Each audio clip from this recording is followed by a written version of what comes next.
If you don't mind, I'd like to ask one follow-up question. So is IPv6 alive and well now? I mean, I understand what you're saying in terms of the mobile 5G environment and why that can be critical to be tied to that. But all the things that I see in terms of internet products that tie to it, you see the addresses that can either be IPv4 and IPv6. So I guess my question, and maybe you covered it, but I'm still not clear. Is it usable today? Yeah, you've got something like 75 million American users are using IPv6 today without even knowing it. In Europe, in Germany, we have about 12 million. The number one country in Europe is Belgium, where 45% of the people are using V6 without even knowing it. Primarily due to the OTT applications, like Facebook. Facebook has decided to implement its entire network in IPv6 only, because they have seen an efficiency of beyond 15% compared to V4.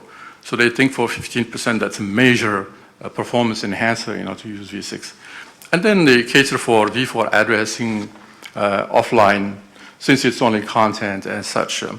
So the main play is Google, because they have the knowledge and they have the capacity of doing that around the world.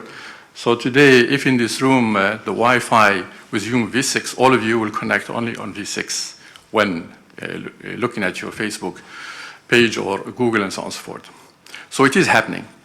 But it's happening like before today. But in the future, when you know that you have a V6 address, you can do multiple things with it. Because you will not get only one single IP address, you will get, as a matter of fact, as much as the current internet for yourself, 3.4 billion IPv6 addresses for each person.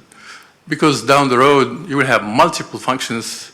You can do every single transaction with an IP address.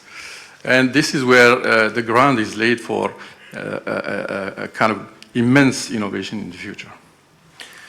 In tongue-in-cheek, President Obama a couple of years ago said that he envisioned a time when Social Security numbers in the States would become obsolete and maybe IPv6 addresses to each individual would be a replacement because it has such flexibility and scale that you could have your entire family kind of come off of that. I need to address this because so an IPv6 address has two parts. One is the prefix and the other one is the suffix. And the prefix always belongs to the ISP. And if the ISP dies, your security card dies as well. So it dies right here in this conversation. I just want to make sure. Politicians say things, and then I just wanted to take advantage of your expertise. And now I know not to do that. I will keep that piece of plastic. Thank you very much. Our next speaker, we've moved from ecosystem, we've talked about 5G, we've talked about regulation and all the different uses.